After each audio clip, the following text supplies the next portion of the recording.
Welcome back to Shem's Universe. So today, guys, we're going to go over how to choose the best name number in numerology.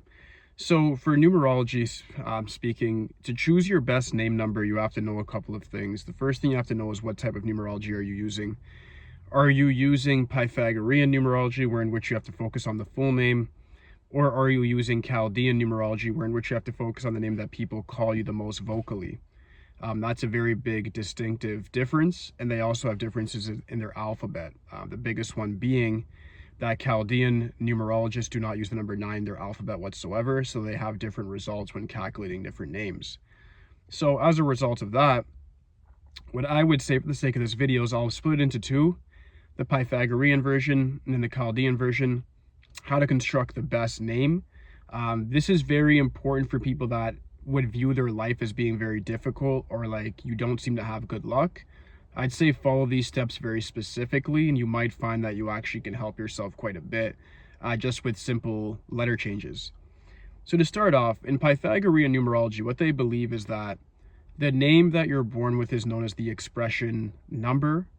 They also have it as /destiny number. So a lot of people get confused, like, oh, is it a destiny number, is it expression number? It's actually two different things.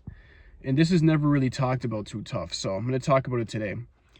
The expression number is what the universe meant for you to do, in this lifetime. Meaning, like, let's say you had a karmic debt expression number. Like, I was born with a karmic debt number 14, and then my name changed at like 5 years old, so I changed to like a 3.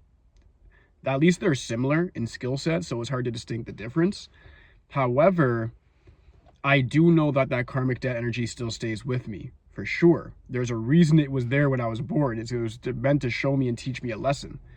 Be consistent, be disciplined, be truthful, have integrity, keep going forward in life, right? Like, keep it moving, utilize your time properly. So when you have an expression number that's a karmic debt, you don't want to ignore it just because you change your name. However, you can change your luck if you change your name, especially if it's compatible with your birth and life path number. So that 3 that I have is not that compatible with the 7, it's whatever. And the 8 is like, nah, whatever as well. So it's okay number. I know how to work with it using gems, other colors as well. But for the sake of this video, what you want to do is, if you have, let's say, an expression number that is not in line with your birth and life path number, the first thing you want to do from a Pythagorean perspective is change your full name, not just the name that you have originally. Like, I'm Shemroy Campbell. What you want to do is more so change the first, middle, and last name so it's all different vibration. Or you can simply change the first name, because then the whole of the other part of the name will have a different vibration attached to it. So it's your choice. It depends on the situation, what you want to do. There's a few things you should understand as well. Why I said to change the whole name and not just one facet of it. The first name stands for your personal traits, especially the first letter of your first name. We'll get into that very soon. The middle name is like a hidden talent, and then the last name is what you've been given from your ancestry, why you carry your family's last name. It's actually a vibration that you're passing down. So having said that, you have to know what you'd actually like to change.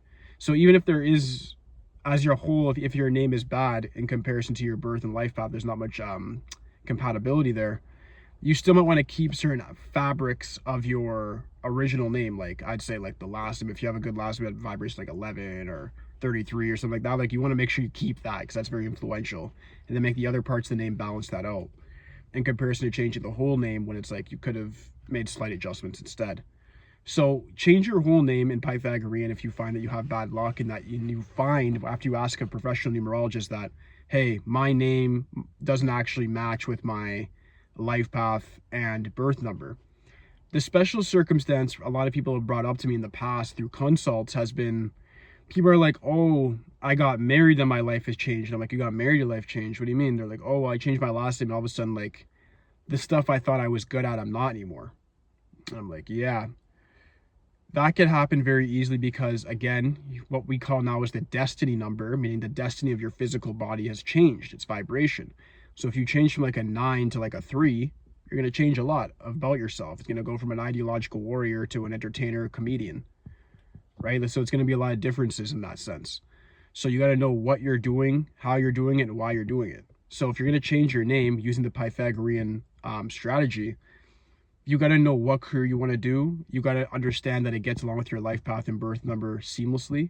And then you can change your name with the government, wherever you are. You can change that name and that'll change the vibration. The other way to do it, which I recommend doing both ways to make sure that you have complete compatibility from each lens, is then going to the Chaldean section, using a Chaldean calculator online or by asking a numerologist.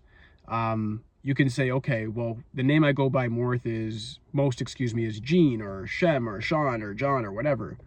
Cool. What does that vibrate to? Because for me, everybody calls me Shem, even though my full name is Shem Roy. What happened for me is Shem vibrates to 17/8. My life path in Pythagorean is 17/8. My life path in Chaldean is 35/8, with a different type of calculation. Nonetheless, it's 8. So I'm good to go. So that actually helped me a lot, because what people call me, which is considered to be the most powerful name number, because it has sound vibration behind it, your thought is using it, people around you are saying it, you're saying it. That has the highest vibration of every number in your chart. It's the ones that said the most, declared into the world. So having said that, you want to be very, very careful with the name that you go by, because that's what's going to really produce the law of attraction for you, what you naturally attract, what you naturally discuss, what you throw off and throw it away from you, and then also what the subtopic of your life is going to be. But the 17/8 always says, oh, be humble, you'll get famous and make money, da, da, da. I'm like, okay, cool. I'm already naturally pretty humble, so that's nice. But I have to understand that my expression number and then my current destiny number in Pythagorean is okay towards the numbers I have. The destiny number certainly is not, meaning my full name now is not compatible with my birth and life path number, but my original name was perfectly compatible. So there's good and bad with everything. So what you want to do is understand these 3 numbers. Your expression number, which is the number that you're born with, full name that you're born with, even with typos on the birth certificate, that's your only true expression number, is only one of them. Your destiny number can change because your full name can change throughout time, depending on if you change your name for your own personal reasons, business reasons, or marital reasons. And then you have what's called the name number, which can change almost daily, because you can say, yeah, today I'm Shem, well, tomorrow I'm Roy. Call me Roy now, right? So you can change the vibration. It takes more time than that. You can't just use Chaldean as a joke and just say, oh, I'm changing my name today and see what happens. Obviously, it has to be over a prolonged amount of time. This is what everybody in your life is calling you. Your whole network calls you this specific name or nickname, whatever it may be. This is why actors and these elite level people will use these random aliases. Like Beyonce will say, well, I'm Sasha Fierce, and you have like Tom Cruise, the Brad Pitts. Like, that's not actually their real name. They've made that the movie name, right? So there's a reason behind these things. Is it compatible with their birth and life path number? Yeah. So that's the whole idea, guys, is if you know how to utilize this stuff that I'm telling you guys, the letterology, the numerology, the Chaldean, the Pythagorean, if you guys understand how to actually bring this to one science for yourself, and then you can actually control your reality very, very directly. And very indirectly is for people that don't know. They will see you just pulling the strings, not know what's really going on. But you can choose the days you do certain stuff, guys. You can have the right names. You attract things towards the career that you want. All these things are possible. If you guys need any name suggestions based on career, just hit me up. I could give you guys a reading. Let me know.